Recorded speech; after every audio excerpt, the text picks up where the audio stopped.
نحمدہ ونصلی علی رسولہ الکریم اما بعد اعوذ باللہ من الشیطان الرجیم بسم اللہ الرحمن الرحیم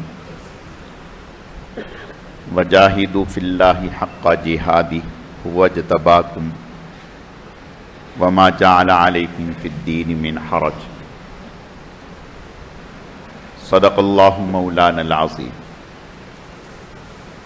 میرے عزیز و دوستو، اللہ رب العزت کا بے حد کرم ہے، احسان ہے کہ اللہ پاک نے ہمیں دین سیکھنے، سمجھنے اور عمل کے جذبے سے جمع فرمایا ہے۔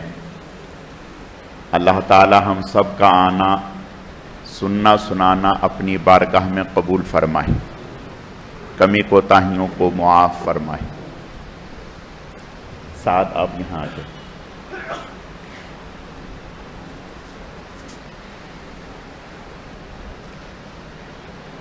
اللہ پاک نے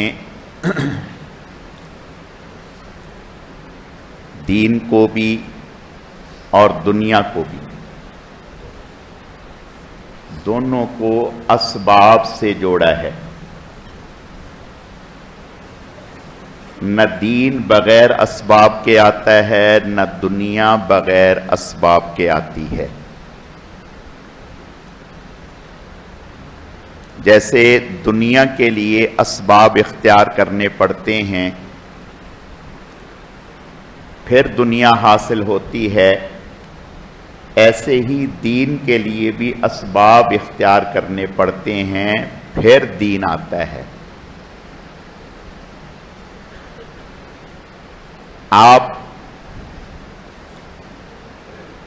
دکان نہ کھولیں، دکان پر نہ جائیں، دکان پر وقت نہ دیں، آفس نہ جائیں، کالج نہ جائیں، یونیورسٹی نہ جائیں، کتاب نہ کھولیں، استاد سے کلاس نہ لیں، اور آپ کہیں کہ میں کامیاب ہو جاؤں اور مجھے ڈگری مل جائے، تو یہ خام خیالی ہے، ایسا نہیں ہوتا۔ جیسے دنیا کے لیے دکان کو چلانے کے لیے دکان پر جانا ضروری ہے، دکان کو وقت پر کھولنا ضروری ہے، اس کو مینٹین رکھنا ضروری ہے، اس پر توجہ دینا ضروری ہے، آفس میں جانا ضروری ہے، وقت پر جانا ضروری ہے، اس پر توجہ دینا ضروری ہے۔ اسی طرح دین کے معاملے میں بھی دینی کاموں کو توجہ دینا، دھیان سے کرنا، محنت سے کرنا، وقت پر کرنا، ساری خواہشات کو قربان کر کے کرنا، یہ ضروری ہے۔ اس کے بغیر دین نہیں آئے گا۔ آپ صلی اللہ علیہ وسلم بخاری شریف کی چوتھی حدیث ہے غالباً، یا تیسری حدیث ہے،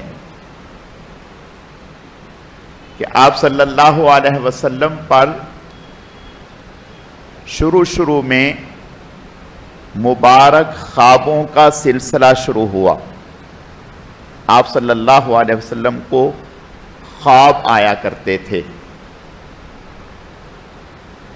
اور علماء نے آپ علیہ السلام کے خواب کی 3 قسمیں لکھی ہیں، صادقہ، صالحہ،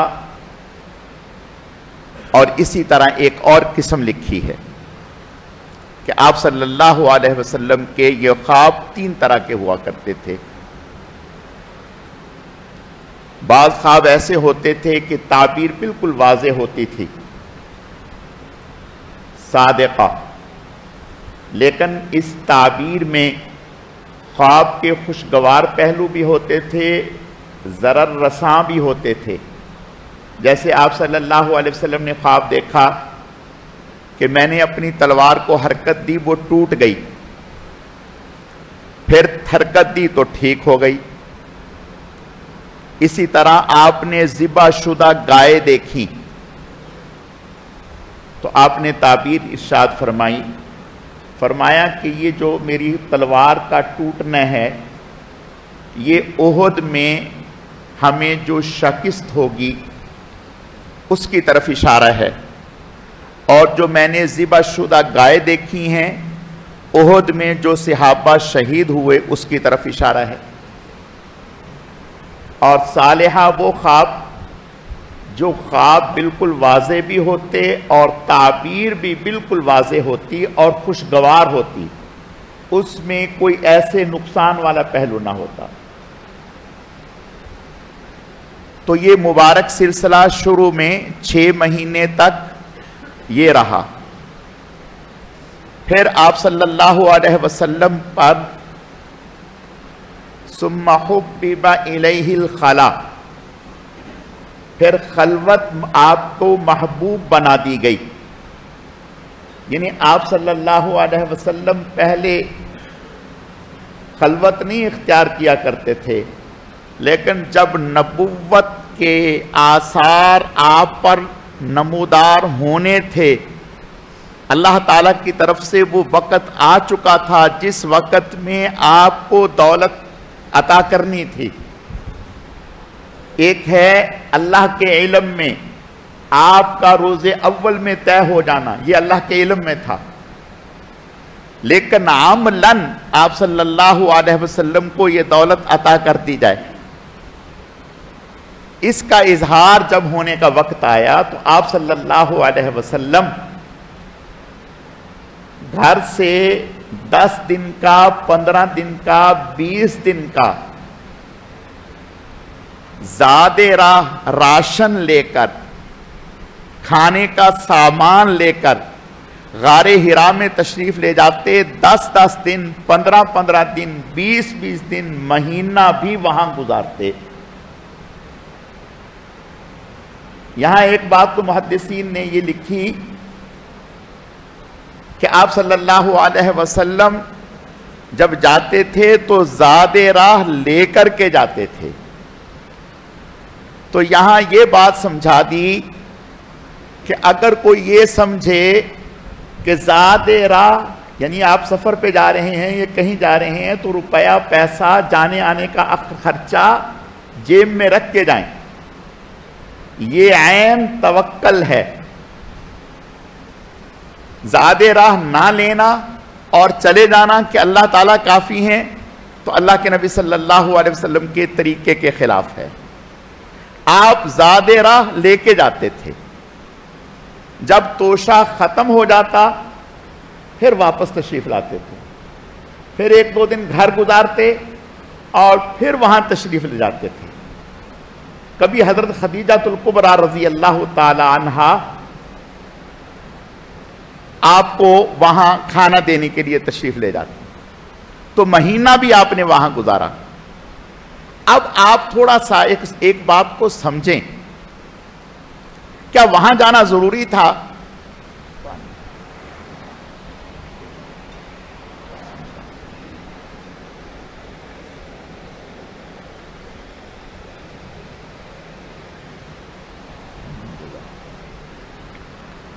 کیا وہاں جانا ضروری تھا؟ آپ سمجھیں، بیت اللہ کو چھوڑ کر آپ وہاں جا رہے ہیں. لوگ تو بیت اللہ جاتے ہیں اور آپ سے زیادہ بیت اللہ کی قدر و منزلت کو کون پہچانتا ہوگا؟ آپ سے زیادہ بیت اللہ کی عظمت کو کون سمجھتا ہوگا؟ لیکن آپ صلی اللہ علیہ وسلم 15 دن مہینہ وہیں رک رہے ہیں، رات بھی دن بھی، نمازیں بھی وہیں. اس وقت تو خیر نماز نہیں تھی، ابھی تو نبوت نہیں ملی تھی، لیکن وہاں جا کر آپ صلی اللہ علیہ وسلم اللہ کی عبادت کیا کرتے تھے. علماء نے لکھا یہاں ایک بات جو سمجھنے کی ہے. علماء نے لکھا کہ جب کوئی انسان ذکر کرتا رہتا ہے اور ذکر جب اندر میں اتر جاتا ہے تو ثم حبب الیہ الخلا، پھر اس کو خلوت محبوب بنا دی جاتی ہے. پھر وہ مجلس میں اس کو مزہ نہیں آتا، پھر وہ چاہتے ہیں کہ تنہائی ہو، اور تنہائی میں میں اللہ کی طرف متوجہ ہوں۔ یہ ذکر کے اندر میں اترنے کے اثرات ہیں۔ جب ذکر اندر میں اتر جائے گا تو بس پھر اس کے اندر سے یہ بھیڑ بھاڑ یہ نکل جائے گی، پھر وہ یہ ڈھونڈے گا کہ خلوت ہو۔ آپ صلی اللہ علیہ وسلم یہ بیت اللہ سے 3 کلومیٹر کے فاصلے پر ہے، یہ شاید اس سے بھی زیادہ ہو، 3 میل تو کتابوں میں لکھا ہے۔ وہاں ہر انسان کا گزر نہیں ہوتا تھا، کوئی بھی نہیں۔ کیوں؟ گھر میں بھی ہو سکتے تھے، ادھر بھی ہو سکتے تھے، نہیں۔ یہاں ایک محدثین نے ایک اور بات بھی لکھی کہ جب انسان خلوت میں ہوتا ہے، تنہائی میں ہوتا ہے، اور خاص طور پر ایسی جگہوں پر، تو پھر جب انسان اللہ کا ذکر کرتا ہے تو اس کے ساتھ ساری چیزیں ذکر کر رہی ہوتی ہیں۔ اور علماء نے لکھا ہے، قرآن پاک میں ہے، حضرت داؤد علیہ السلام، حضرت داؤد علیہ السلام جب اللہ کا ذکر کرتے تھے تو پہاڑ بھی ساتھ اللہ کا ذکر کرتے تھے۔ پرندے آ کر حضرت کے سر کے پاس ہوا میں رک جاتے تھے اور وہ بھی ساتھ اللہ کے ذکر میں لگ جاتے تھے۔ ایک ہے آواز کا گونجنا، یہ اور چیز ہے۔ آواز کی گونج نہیں ہوتی تھی بلکہ پہاڑ ذکر کر رہے تھے، پہاڑ ذکر کر رہے تھے۔ تو علماء نے لکھا کہ جب کوئی انسان، پہلے ہمارے اکابر وہ ذکر جا کر دریا کے کنارے پہ کرتے، نہر پر جا کر کے ذکر کرتے، جنگل میں جا کر کے ذکر کرتے، پہاڑوں میں جا کر کے ذکر کرتے، اس لیے کہ یہ ساری اللہ کی مخلوق، وَإِن مِّن شَيْءٍ إِلَّا يُسَبِّحُ بِحَمْدِهِ وَلَكِن لَّا تَفْقَهُونَ تَسْبِيحَهُمْ إِنَّهُ كَانَ حَلِيمًا غَفُورًا۔ کوئی اللہ کی مخلوق ایسی نہیں جو اللہ کا ذکر نہ کرتی ہو۔ ساری چیزیں، درخت ہیں، پانی ہے، پہاڑ ہیں، ذرات ہیں، سب اللہ کا ذکر کرتے ہیں۔ اور جب یہ ذکر کر رہا ہوتا ہے اور تصور یہ ہوتا ہے کہ میرے ساتھ اللہ کی ساری مخلوق ذکر کر رہی ہے، تو بس پھر اس کے ذکر کی کیفیت بدل جاتی ہے، پھر اس کے ذکر کے اثرات بدل جاتے ہیں، انوارات بدل جاتے ہیں، پھر اس کو اس ذکر میں حلاوت نصیب ہوتی ہے، اور پھر ایسا ذکر زود اثر ہوتا ہے، اس کے اثرات جلدی قلب پر متوجہ ہوتے ہیں۔ تو آپ صلی اللہ علیہ وسلم غار حرا میں تشریف لے جاتے، 15 دن، پورا مہینہ بھی آپ نے وہاں قیام فرمایا، پورا مہینہ بھی وہاں قیام فرمایا، اور وہاں جا کر اللہ کی عبادت کرتے، ذکر کرتے۔ یہ اللہ کی عبادت تھی، ذکر کرتے۔ اور پھر آپ صلی اللہ علیہ وسلم فرماتے ہیں کہ ایک دن ایسا ہوا کہ اچانک خوبصورت، اونچا لمبا، حسن و جمال کا پیکر اچانک نمودار ہوا، اور اس نے مجھے کہا اقرأ، پڑھیے۔ آپ فرماتے ہیں میں نے کہا ما انا بقارئ، میں تو پڑھا ہوا نہیں ہوں، میں تو پڑھا ہوا نہیں ہوں۔ اب یہاں محدثین فرماتے ہیں کہ بھئی جب چھوٹا بچہ قاری صاحب کے پاس پڑھنے کے لیے آتا ہے تو قاری صاحب اس کو یہ کہتے ہیں نا، کہو بیٹا بسم اللہ، تو وہ تو کہتا ہے بسم اللہ، وہ تو کہتے ہیں بسم اللہ۔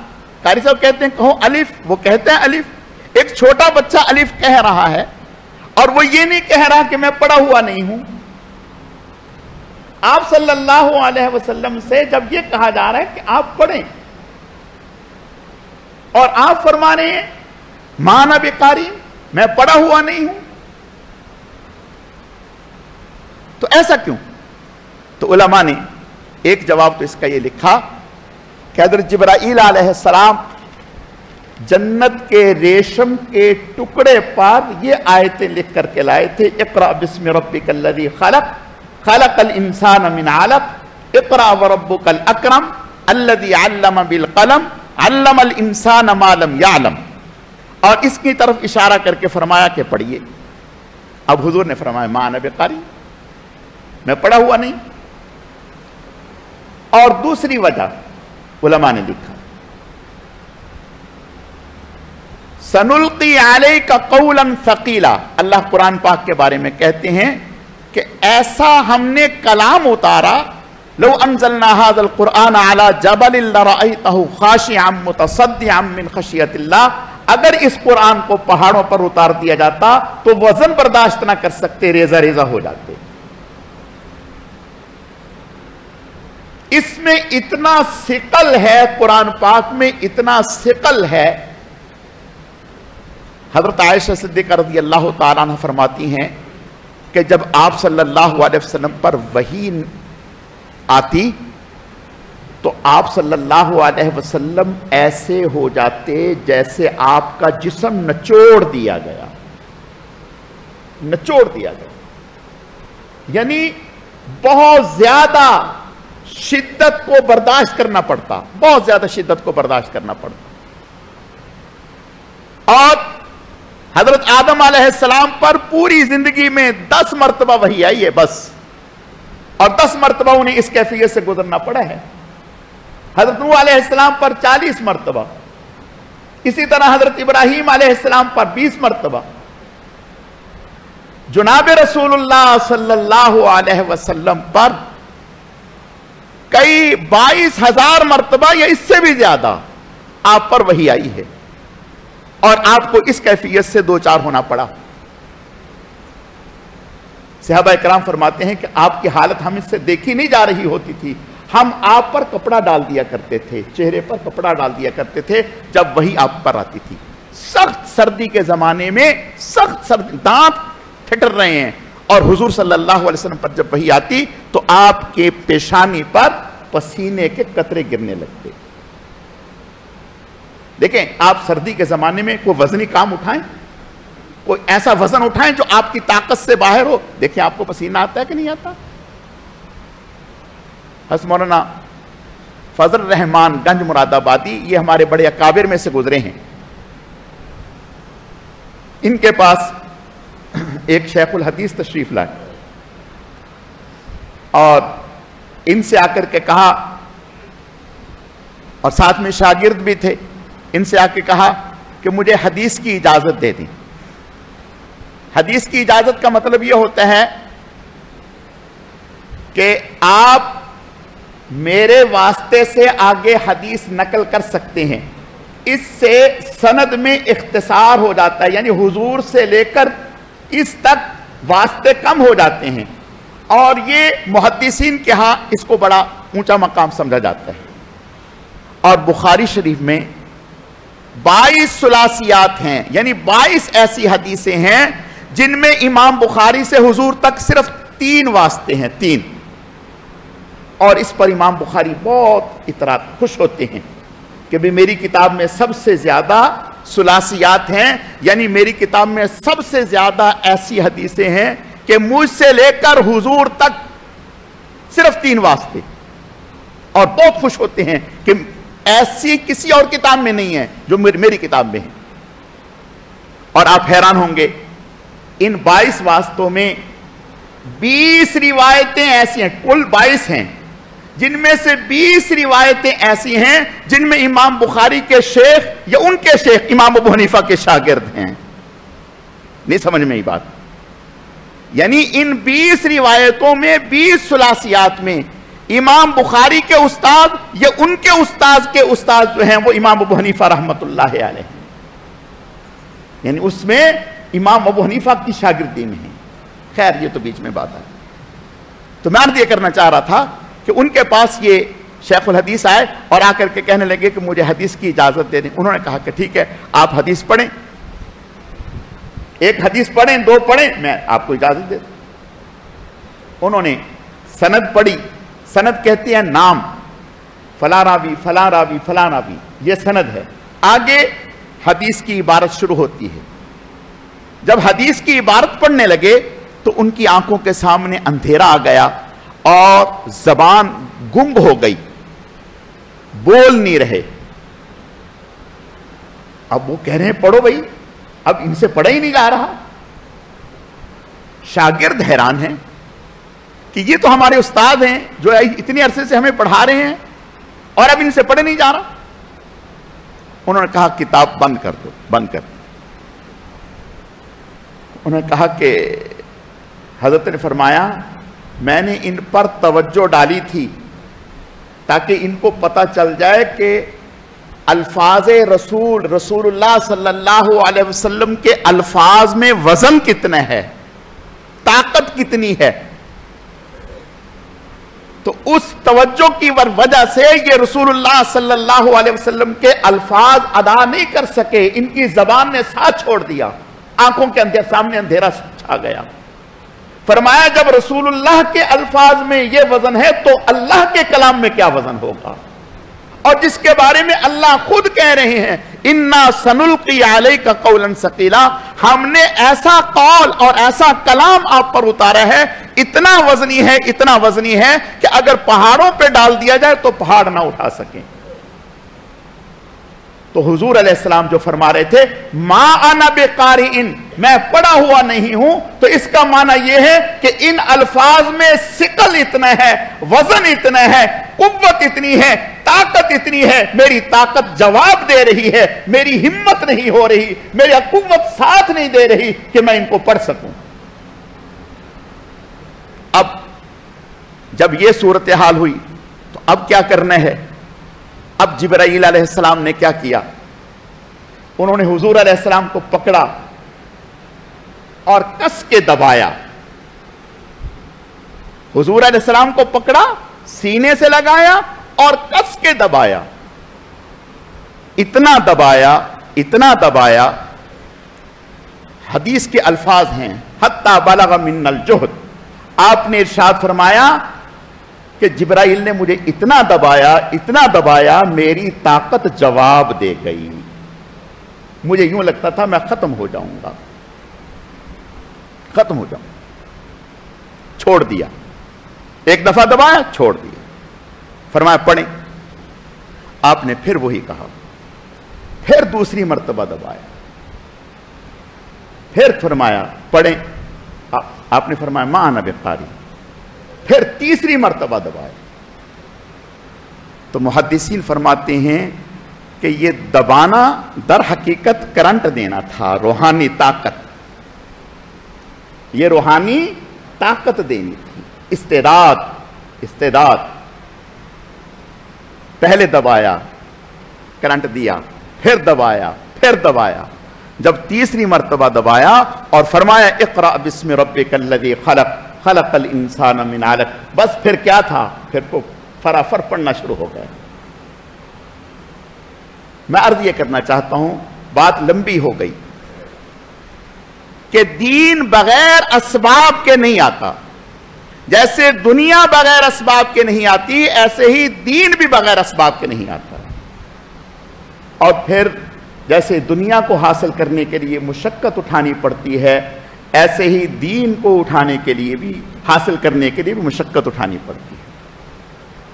آپ صلی اللہ علیہ وسلم کپ کپا رہے تھے اور جب گھر پہنچے تو فرمایا زملونی، مجھے کپڑا اڑاؤ. لقد خشیت علی نفسی، مجھے اپنی جان پر ہلاکت کا خوف ہو رہا ہے، میں ختم ہو جاؤں گا. اور پھر یہ واقعہ بتایا حضرت خدیجۃ الکبریٰ رضی اللہ تعالی عنہ کو. تو میں عرض یہ کرنا چاہتا ہوں، یہ بات بتلانا چاہتا ہوں کہ آپ صلی اللہ علیہ وسلم ان تکلیفی مراحل سے ایک دفعہ نہیں، دو دفعہ نہیں، کتنے ہزار مرتبہ گزرے. اور ایک دفعہ ایک صحابی نے پوچھ لیا یا رسول اللہ صلی اللہ علیہ وسلم کیف یأتیک الوحی، آپ پر وحی کیسے آتی ہے، کس طرح سے آتی ہے؟ آپ نے ارشاد فرمایا کبھی تو سلسلۃ الجرس کی طرح، جیسے چکنے پتھر پر زنجیر گھسیٹا جائے اس طرح، یا لوہے پر زنجیر گھسیٹا جائے اس طرح، اور کبھی وہی آتی ہے انسانی شکل میں۔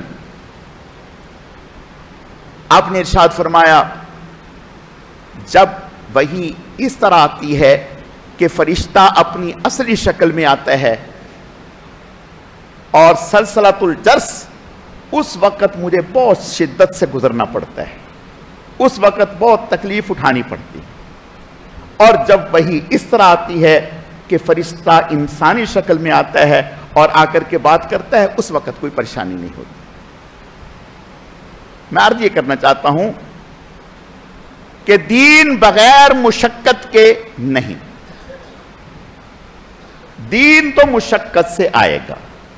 اب یہ کوئی کم مشقت ہے کہ گھر چھوڑ رہے ہیں اور جا کر کے وہاں غار ہرا میں ٹھہر رہے ہیں، مہینہ مہینہ وہاں ٹھہر رہے ہیں، اکیلے ٹھہر رہے ہیں، اور پھر بعد میں بھی گئے، تو یہ دین مشقت سے آتا ہے۔ جیسے دنیا مشقت سے، ایسے ہی دین مشقت سے۔ لیکن دین کو ہمارے اکابر نے لکھا ہے کہ دنیا ہو یا دین ہو، اس میں سب سے بڑا سبب دعا ہے، دعا۔ آپ دنیا کے لیے جا رہے ہیں، سب سے پہلے دعا کر لیں۔ دین کے لیے جا رہے ہیں، سب سے پہلے دعا کر لیں۔ دفتر کے لیے جا رہے ہیں، سب سے پہلے دعا کر لیں۔ کسی کام کے لیے جا رہے ہیں، سب سے پہلے دعا کر لیں۔ یعنی سب سے پہلے اللہ کا دروازہ کھٹکھٹا کر اللہ سے نصرت اور مدد مانگ لیں۔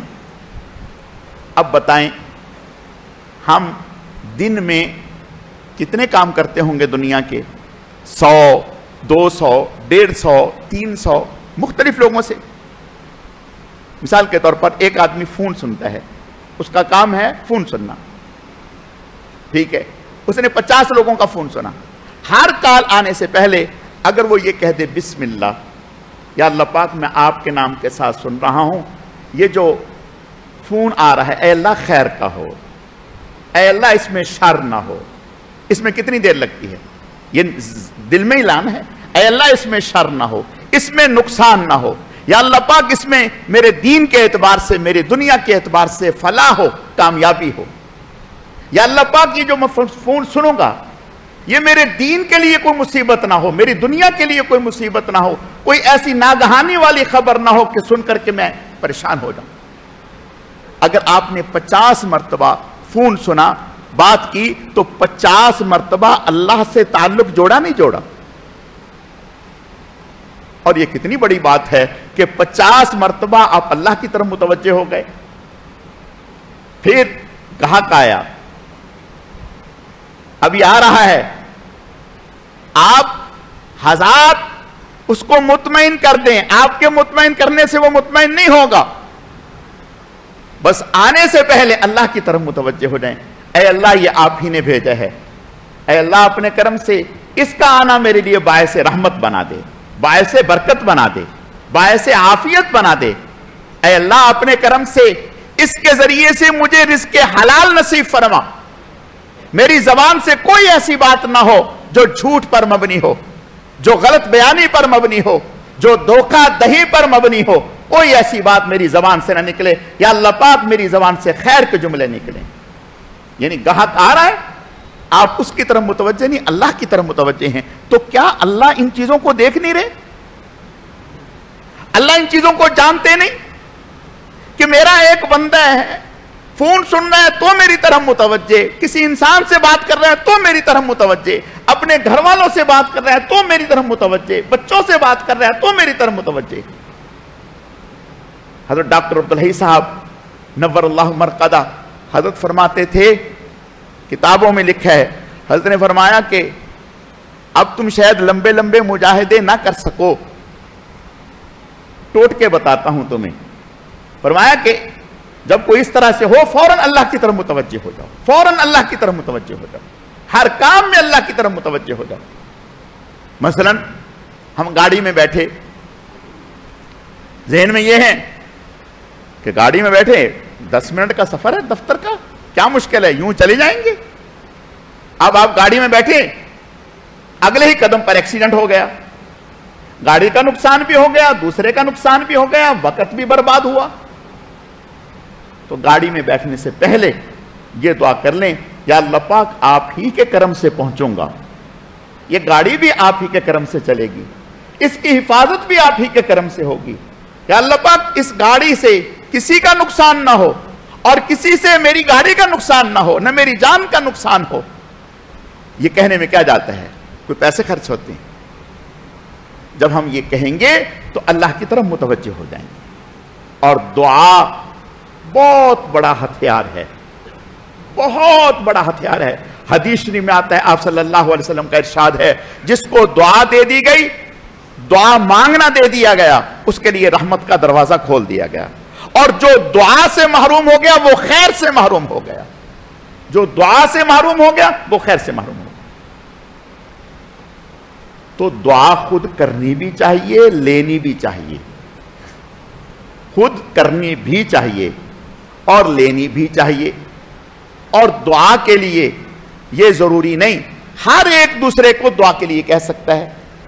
آپ صلی اللہ علیہ وسلم نے حضرت عمر رضی اللہ عنہ،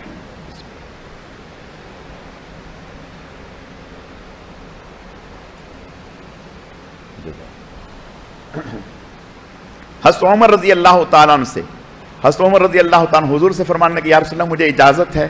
اب دیکھو، سمجھو ایک بات کو، عمرے پہ جانا کوئی گناہ کی بات ہے بھئی؟ بتاؤ، عمرے پر جانا کوئی گناہ کی بات ہے؟ نہیں۔ لیکن حضرت عمر رضی اللہ تعالیٰ عنہ عمرے پر جا رہے ہیں اور اجازت کس سے لے رہے ہیں؟ بولو، حضور صلی اللہ علیہ وسلم۔ کیا مطلب اس بات کا؟ کوئی سمجھ میں آ رہی ہے بات؟ کہ اگر کسی کو بڑا مانا ہے تو پھر نیکی کا کام بھی اس سے پوچھ کے کریں، نیکی کا کام بھی اس سے پوچھ کے کریں۔ کیا ہوگا کہ جب نیکی کا کام اس کی اجازت سے کریں گے، اس کی دعائیں بھی شامل ہوگی، توجہ بھی شامل ہوگی، اللہ تعالیٰ اس نیکی کے عمل کو قبول بھی فرمائیں گے، آسان بھی فرما دیں گے۔ بات سمجھ میں آ رہی ہے؟ عمر رضی اللہ تعالیٰ عنہ حضور سے فرما رہے ہیں، یا رسول اللہ صلی اللہ علیہ وسلم میں عمرے میں جانا چاہتا ہوں، اجازت مرحمت فرما دیں، اجازت دے دیں۔ آپ نے فرمایا اجازت بھی ہے، اور اے میرے پیارے بھائی، یا بنیا کے لفظ ہیں، میرے لیے مجھے اپنی دعاؤں میں یاد رکھنا، مجھے اپنی دعاؤں میں یاد رکھنا۔ یہ کون کہہ رہے ہیں؟ حضور علیہ السلام۔ حضرت عمر رضی اللہ تعالیٰ، حضرت عمر رو پڑے، کہا یا رسول اللہ میری کیا اوقات ہے، میری کیا اوقات ہے، ہمیں تو جو ملا ہے وہ آپ کے صدقے سے ملا ہے یا رسول اللہ صلی اللہ علیہ وسلم۔ تو پتہ چلا کہ دعا ہر ایک سے کہی جا سکتی ہے۔ علماء نے لکھا ہے، ایک بزرگ حضرت عمار رحمہم اللہ، مجلس لگی ہوئی ہے، بیٹھے ہیں، لوگ خاموش ہیں، ایک آدمی کھڑا ہے، اور وہ جو کھڑے ہیں وہ حضرت سے کہہ رہا ہے کہ بھئی میری یہ فلاں پریشانی ہے، فلاں تکلیف ہے، یہ دور کر دیں، یعنی اس کا کوئی حل نکال دیں۔ اب لوگ بیٹھے ہیں، حضرت نے فرمایا کہ بھئی دیکھو، اس کی کوئی اگر پریشانی دور کر دے، اس کو کچھ پیسوں کی ضرورت تھی، کچھ پیسوں کی ضرورت تھی۔ حضرت نے فرمایا جو اس کو اتنے پیسے دے دے جتنے اس کی ضرورت ہے، میں اس کو 4 دعائیں دے دوں گا، یعنی اس کو 4 درہم کی ضرورت تھی، فرمایا کہ جو اس کو 4 درہم دے دے میں اس کو 4 دعائیں دے دوں گا۔ اب نہیں ہوں گے اس وقت کسی کے پاس، یا سوچا ہوگا کہ میرے پاس کل کائنات ہیں ہی 4، ان کو دیکھ کے میں نے کیا کرنا ہے، کنگلا ہو جاؤں گا۔ لوگ، حضرت نے 2 دفعہ کہا، 3 دفعہ کہا، تو ایک صاحب جو اجنبی تھے، پہلے سے کبھی نہیں آئے، نووارد تھے، اللہ کا کرنا ان کے ہاتھ میں 4 ہی درہم، وہ جلدی سے آئے اور انہوں نے آ کر کے 4 درہم اس مانگنے والے کو دیے اور حضرت سے کہا کہ اب آپ میرے لیے دعا کر دیں۔ اب میرے لیے دعا کر دی۔ خیر، حضرت نے فرمایا کہ ٹھیک ہے، بتاؤ کیا دعا کرنی ہے؟ کہا کہ پہلی دعا تو یہ کر دیں کہ میں غلام ہوں۔ غلام، اس وقت غلام جو ہوتے تھے نا، غلام کا تو تصور ہی بڑا عجیب ہے کہ اپنی ذات کا بھی مالک نہیں، اس کا کچھ بھی نہیں، خود اپنا وجود اس کا اپنا نہیں ہے، وہ کسی کا مملوک ہے۔ کہ پہلی دعا ایک دعا یہ کر دیں کہ اللہ مجھے اس غلامی سے نجات دے دے۔ فرمایا ٹھیک ہے، دوسری دعا کیا کروں؟ کہا دوسری دعا یہ کریں کہ یہ جو میں نے 4 درہم خرچ کیے ہیں نا، اللہ اس کا نعم البدل دے دے، یعنی 4 خرچ کیے ہیں، اللہ اس کے بدلے میں اور زیادہ دے دے۔ فرمایا ٹھیک ہے، تیسری دعا؟ کہا تیسری دعا اصل بات یہ ہے کہ میرا ایک آقا ہے جو پینے پلانے والا ہے، پینے پلانے والا ہے، اور عیاش قسم کا آدمی ہے، اس کے پاس اس کے دوست احباب آتے ہیں اور کھاتے ہیں پیتے ہیں، ناچ گانا کرتے ہیں، عیاشی کرتے ہیں اور چلے جاتے ہیں، تو دعا کر دیں کہ اللہ تعالیٰ اس کو ہدایت دے دیں۔ فرمایا ٹھیک ہے، 3 دعائیں ہو گئی، چوتھی؟ کہا چوتھی دعا یہ ہے کہ آپ دعا کر دیں اللہ تعالیٰ میری بھی، میرے آقا بھی، آقا کی بھی، اس کے دوستوں کی بھی، اس کے بیوی بچوں کی بھی، اس پوری مجلس کی مغفرت فرما دے۔ تھا تو غلام لیکن عقل والا تھا، اور یہ بھی اللہ کی طرف سے ہی ہوتا ہے، عقل اور صحیح بات بر وقت اللہ کی طرف سے، کسی انسان میں کمال نہیں ہے۔ حضرت نے ہاتھ اٹھائے، دعا کر دی، اور ادھر اس کا جو آقا تھا اس کے 2 صحاباب آ رہے تھے، کھانے میں ابھی تھوڑی دیر تھی، اس نے اس کو 4 درہم دے کر کے بھیجا تھا کہ جاؤ فروٹ فراٹ خرید کے لے آؤ تاکہ مزے سے کھائیں۔ اب وہ سارے 2 صحاباب اکٹھے ہو گئے اور انتظار میں ہیں کہ یہ کہاں رہ گیا، اٹھ کے دیکھ رہے ہیں کہ آ نہیں رہا، آ نہیں رہا، اور یہ کہ اللہ والے کی ایک مجلس میں بیٹھا ہے۔ اب جب گیا تو خالی ہاتھ، اب اس کو غصہ آ گیا دیکھتے کے ساتھ ہی کہ ایک تو یہ کم وقت اتنا وقت لگا کے آیا ہے کہ بہت دیر کر کے آیا، اور دوسرا آیا بھی تو خالی ہاتھ لٹکا کے آ رہے ہیں کہ اس کو کچھ لے کے ہی نہیں آیا۔